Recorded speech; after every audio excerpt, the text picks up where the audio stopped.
Here we are then, back for some more Aston Martin Road to Glory Round 2 in Jeddah for the Saudi Arabian Grand Prix in today's episode. Now, before we jump into the action, last chance to go watch the first round number 1 in Bahrain, link in the top right. And yeah, spoilers ahead, so get up to speed and go see what happened. And yeah, we're going to crack into today's episode and see if we can try and have a better weekend, as we didn't really get off to the best of starts in Bahrain, it has to be said. Anyway, here we are. First things first, upgrades, and we're going to go for a rear downforce upgrade, which is for the diffuser. Reason being, we struggle with the back end a lot. Also, it's got a pretty big discount, which is great. So we're going to get ahead and get that on the car. Also, confirmation, no rain, of course, expected this weekend in the desert, as we look at the upgrades. And for this weekend, we have nothing on our car, but teams like Red Bull, Ferrari, also Alpine as well, take some small steps forward, but crucially our rivals don't move ahead. So yeah, on our side, we've got 2 major upgrades on the way, and hopefully we can add some more to that in the next episode. But crucially, all the upgrades coming up now are major, so they're going to be pretty big steps forward in every episode, hopefully for the foreseeable future. With that said though, here we are. Practice, hard tyres on, and currently doing the race strategy race program, I guess, per se. We passed with flying colours, actually pretty easily without having to use any ERS whatsoever. Pace was pretty fine, especially that second lap, which was on point. Tyre wear also a bit higher than usual, but we'll make up for that with tyre temp as always on race setup. But yeah, after practice we scored a pretty hefty amount of points, bringing our total above 1200, and we also got a nice amount of discounts. Now with that said, one thing I'll say, there's no webcam for practice and qualifying. I'm having a few issues with that. As you may have seen also in Bahrain in the race, I struggled to get webcam footage for the second half of the race. I'm just troubleshooting, trying to get to the bottom of it. I still can't quite figure out what's happening, but for this one there is no webcam footage for the live action as we jump into qualifying. So here we go. Soft tyres on, and now time to get the sandbags off the car and see exactly what kind of pace we have. End of our first push lap in Q1, and we go P7, which isn't too bad. 4/10 off Mick Schumacher in P5, behind Lance Stroll, but ahead of Gasly and Zhou. So we're more or less in the ballpark of where we were in Bahrain. Now with that said, I'm actually going to try and push on for a second lap here, and the tyres weren't too hot, they didn't feel too bad, and I felt like there was time to find, and I want to try and get through on one set of tyres if I can do it. So as you'll see here, we actually do a really good job of finding a nice bit of time through the first sector, and we're over a 10th up already, which is great, which puts us 2.5 tenths up on Mick in P5. Sector 2 I'd say is my weaker sector, or my biggest weakness, where we lose a bit of time. We actually nailed the hairpin though and find nearly a full 10th if you include the exit. Now though, into this right-left chicane, I've struggled through there all weekend with the balance of the car and also getting aggressive enough to get close to the barrier. Still though, we're up by 2 tenths, but we do lose a little bit more time in sector 2, which isn't ideal. Still just a fraction down though on Mick as we now make our way into my strongest sector, I think, which is sector 3. Admittedly, we completely messed up the chicane under the hotel as we, again, a bit like the previous chicane, just lost a bit of the balance of the car and didn't really get it right. Into the final corner though, braking just before the black box as a reference through the hairpin, smooth on the power, bit of oversteer again, which just loses us a bit of time on the exit, but up to the line is going to be a small improvement, which is going to drop us into a 28.0, and yeah, we stay where we were. No improvement on position, but we do marginally improve the lap time. So end of the first run, and we're on the cusp of elimination along with Lance. We have a pretty healthy margin over some of the cars behind, but there are some faster cars behind us, like the Williams cars. So yeah, we're going to have to improve and go out again. So a minute 40 to go, and we're going to put a fresh set of softs on, and we're going to try and see if we can find that lap time. We know there's areas where we can improve, as you saw on that previous lap. So first things first, the first chicane, which is pretty fine. The exit though wasn't so great. Struggling a bit with the front understeer around this track a little bit, but that's okay. We are running very low wings to have some very strong straight arm speed for the race. Through the S's and through here now, I started to actually make some real progress and some real headway as we hook these up beautifully, and we get the cherry on top with a nice exit, which actually puts us up in the first sector by a fraction. So now this is where we know there's time to find. Through the hairpin, we actually find even more time through there, which is great. and the exit admittedly wasn't as good, but this is where the time is, this little right-left chicane. Again, not really troubling the barriers or the paint, which you want to be a lot more closer than I was there, but we're still actually, to be fair, having a pretty decent middle sector and finding time. Compared to Latifi, it looks like we're going to be up by a 10th, and now we have the final sector, which is our strongest one. We nailed the chicane under the hotel, and this looks like it could be on the money. It all comes down to the final corner, which we know there's a bit of time to find on the exit. Again, spot the black box on the right hand side, down to 4th. We brushed the wall a little bit on entry, scrub off a bit too much corner speed, but the exit is good, and this, I think, will do the trick for us as we run up to the line. 3.5 tenths to the good, and we jump up to P11 with a 27.7, and that is a decent lap. However, to my surprise, genuine surprise, it's a shame I don't have a webcam reaction for this one, but I could not believe it. We actually got knocked out, which really caught me off guard. I mean, I thought that was going to be good enough, and yeah, it wasn't. To be fair, it's pretty close where we are, and the midfield's looking pretty competitive. And yeah, the big surprise was Gasly in P12, the worst car on the grid. That's a very good lap from him, and a pretty big improvement. Either way, yeah, guys, qualifying done, and we're now going to move into the race, and hopefully we can turn this one around. I'm pretty confident we've got a good race car, so I think we can do this. So let's get into it, and let's try and send it in the race. We're here today on the shores of the Red Sea in the Lower Hejaz Mountains to visit one of the newest circuits in the Formula One calendar, Jeddah, home to what we all hope is going to be a thrilling Saudi Arabian Grand Prix. So let's take a look at a topographical map of the Jeddah Street circuit. As you can see, a number of challenging corners for the drivers to master here. We'll see just how much the teams have benefited from their time spent in practice this weekend. And like many street circuits, this track has the potential to punish drivers that get it wrong. Let's hope we avoid any safety cars today.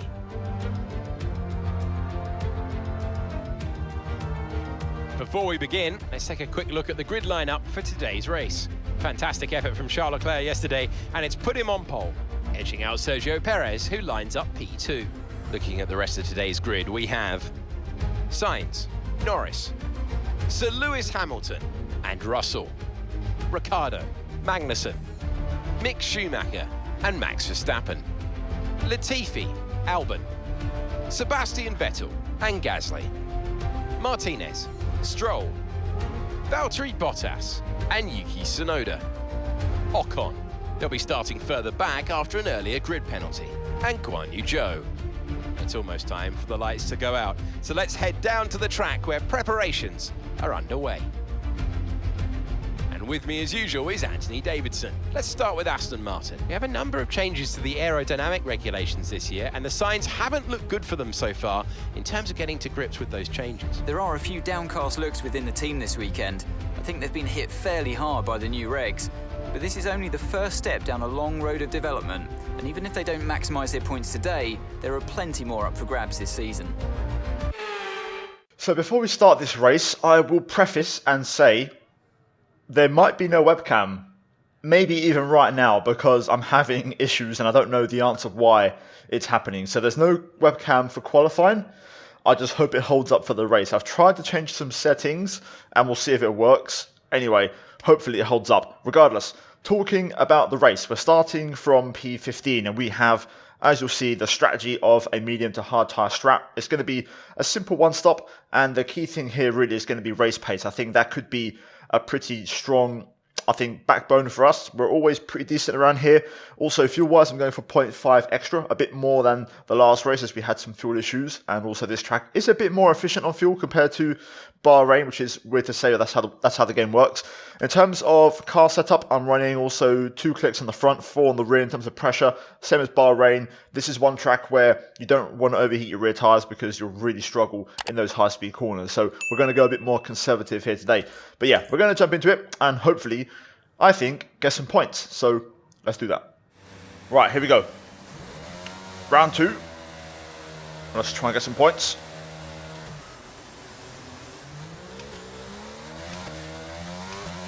Not a bad start. Stroll gets the jump. I'm getting boxed in. I'm going to try and drive around the outside. And we get that place back. And we also gain a couple more as we try to challenge Alex Albon here. Gonna go around the outside, leaving plenty of space. He's gonna get ahead of us there. Got no confidence on traction as we make our way through the S's. Just behind Stroll, Gasly side by side as we'll settle in behind Albon for now, and then we've got Stroll right behind us. One thing I know, we've got some good straight line speed, which will help us to stay competitive and also stay ahead of our rivals. The issue is we've got to try and stay competitive in the corners, which is easier said than done. The good thing though is that straight line speed means low wings, which means very good ERS battery recharge. So we'll be basically constantly leaning on the battery to try and have some decent pace. For now though, just trying to get my confidence up. Tyres not fully up to temp just yet, and I'm just a bit on the more cautious side. Things will level out a bit on lap 3 of course, as always, once DRS is enabled, and that will give us a bit more of a true idea what the AI's real pace is. Sector 3 though is going to be our attack zone for this race. We're going to be super strong, ideally putting the pressure on this back straight and then staying close through the final corner to then get the run and have a look into turn 1, like I might try and do here by using the battery. Getting the run on Albon, you can just see the straight line speed, how strong it is. Albon does not defend, so we go down the inside and we'll get that one done. Textbook move there, and that is P13. So a good first lap, 2 places gained, and we're now behind Seb and Latifi in the Alpine. Whoa, bit of a moment. Whew. Car does not feel brilliant at this stage. Hopefully things will improve, but we've got action ahead, so this is going to give us a bit of an opportunity here. The DRS train is starting to split, and we actually pull off an accidental overtake on Seb, just trying to brake late, and around the outside we go, and we breeze past Aston. We're going to get the run Latifi. DRS is being enabled this lap. You can use DRS when you're within 1 second of the car ahead and in the DRS zone. Oh damn, I was going to run the outside there, but Latifi putting a mover on Ricciardo has basically put an end to that. Going to give Seb the squeeze here. We're going to not let him get ahead. No tyre concerns at the moment, just focus on the driving. No wing damage, so we did tap Latifi or Ricciardo into turn 1. I can't remember who it was, but all in one piece. Either way, another place gained. We've cleared the Williams now. Let's see if we can try and get after Nicky, and crucially stay in DRS, which is the main thing. Oh, Latifi with a bit of a wiggle there. We'll see if we can stay close enough to maybe capitalise on that. This isn't my strongest part of the lap. However, my sector ones weren't that bad in qualifying, so I think we can compete. It's just a matter of trying to get the line right with such low wings to stay on pace. This is the corner I'd say I struggle the most compared to the AI. They can just nail the power. We have to really be patient. But I think I might actually get a chance to challenge Latifi here in this next DRS zone if I can nail the chicane, which I really struggle to do. I have to get way closer to the inside wall to have any chance of challenging. What we'll do though is we'll get nice and close, try and keep the hotel section nice and clean, and we'll get him into the final corner hopefully and stay in DRS range for cars ahead. I've got so much front understeer though, and I'm also getting some rear oversteer whenever I try and get the power down, so the car does not feel nicely balanced, at least not as nice as I would like it to be. I'm really going to have to work on those upgrades just to try and improve the car feeling. With Schumacher Ricciardo battling, and I can't get close enough, man. I'm getting really badly done on the traction. It's affected me quite a lot. I just can't get close enough to compete. Personal best as Schumacher Ricciardo swap around.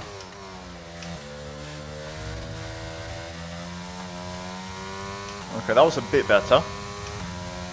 Ricciardo is flying away, so I want to try and get onto him because that's a good car to follow. Schumacher struggling to hold on. So here we go, we'll nail the hotel this time. And now we'll get a chance to go past Latifi. We'll use as much battery as we need, but we'll make sure we get this one done as we get the run here. To the outside we go. Please don't lock up, please don't break my side pod. Just mind your business, I'll mind mine. Thank you very much. And that is P11. Right, let's try and get Schumacher. Although I'll say that, looking at Ricciardo there, we're just catching up to this train of cars ahead, being led by Lando Norris. Both Mercedes are in that train. Also Kevin Magnussen's in there as well, which is the one I'm looking out for because we don't want Haas scoring, big points. In the meantime, got a bit of a chance here to get past Mick. I've closed in on this lap. Personal best middle sector as we did nail that chicane. And now we're going to get the run through here. Using the battery. Gonna have to go to the outside of Ricardo without DRS. Can't brake late because of that reason, and Mick actually shoves his nose up the inside. I wonder if we could get them both. Ricardo moves across, and so does Mick. No idea what the braking point is, so I'm just braking extra early, but we'll take it. Easy double, we'll take that. Happy days. Oh no. What's gone? What's gone on the engine? What's gone? There's no smoke. Oh.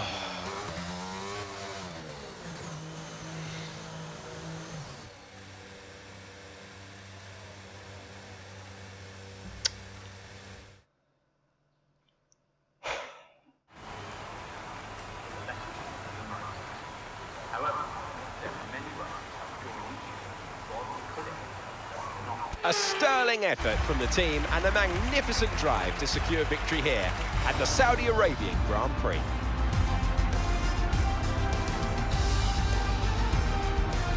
Talk to me, Ant. What was it that set them apart from the competition today? Well, I honestly feel it was down to the driver and car today. I mean, we can talk driver skill all day, but if you don't have a solid team to back that, you're never going to get anywhere. When you hit that sweet spot of having both an excellent driver and an incredible car, that's when you see results like those we witnessed today. Looking at the podium, you can see that red suit, familiar to fans across the globe. A world-class win for a world-class team. Ferrari, do it again.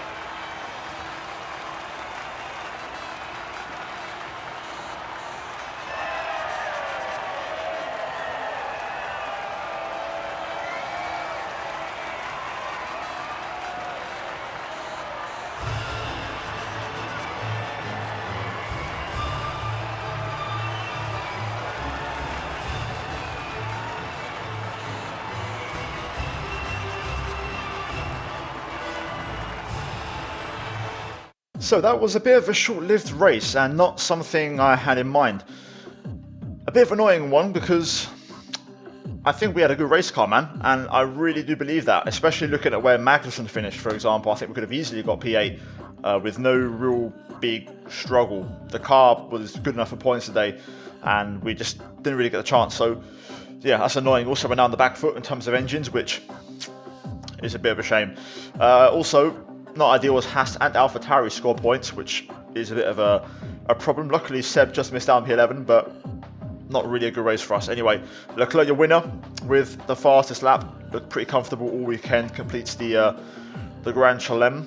Perez second, Sainz third. Verstappen recovers to fourth ahead of both Mercedes. Lando P7, and then Magnussen, Gasly, Ocon close out the top 10.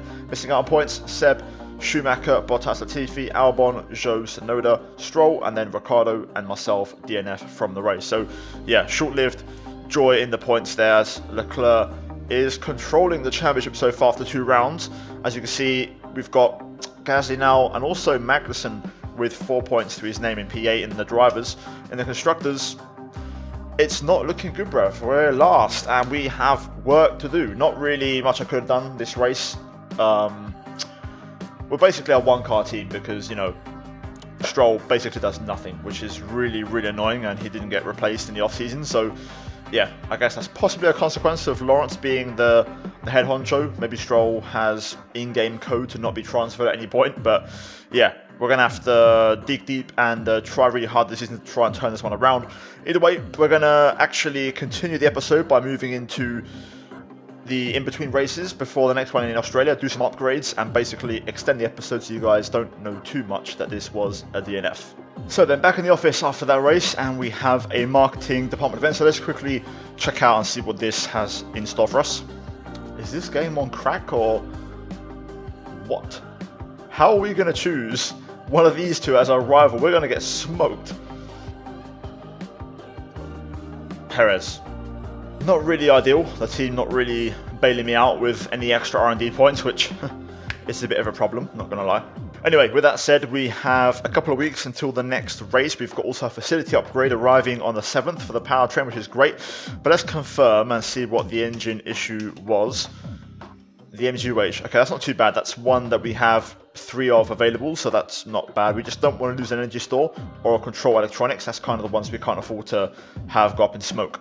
Now, in terms of upgrades, I'm looking at this weight reduction for the front nose cone structure. We have a pretty big discount on it, so we're going to go ahead and draft that and bring it in. That will move us off the bottom and above AlphaTauri and Williams, and kind of into that midfield range. We're lacking quite badly in chassis and aero, so this is going to help us quite nicely. I'm actually going to change my mind. I'm going to rush it. I've actually undone the upgrade.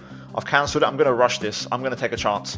If we can get this on before Australia, that would really make our package a lot stronger, because if you'll see, we have these 2 upgrades on the way and confirmation that the ERS upgrade has arrived, which is a major one. So that's great news. So we can keep on working on this front afterwards. But yeah, if we can get all this to arrive, we could be taking some pretty big strides into the midfield. You can see that would move us possibly level with Haas if we get these all on. So this is great. Hopefully this race, Australia, goes better. I feel like it could still be a struggle, but we'll give it our best shot and see what happens. Just to confirm, as you can see, we have the results from the chassis upgrade, and the answer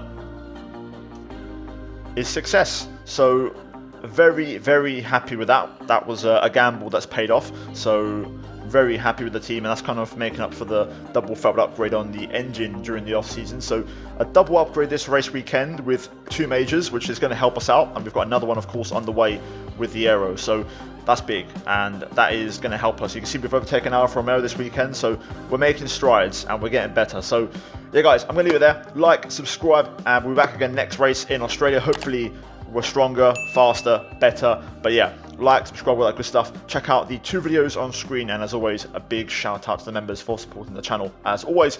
Yeah guys, thanks for watching, and I'll see you in my next one. Take care, and let's go back from me.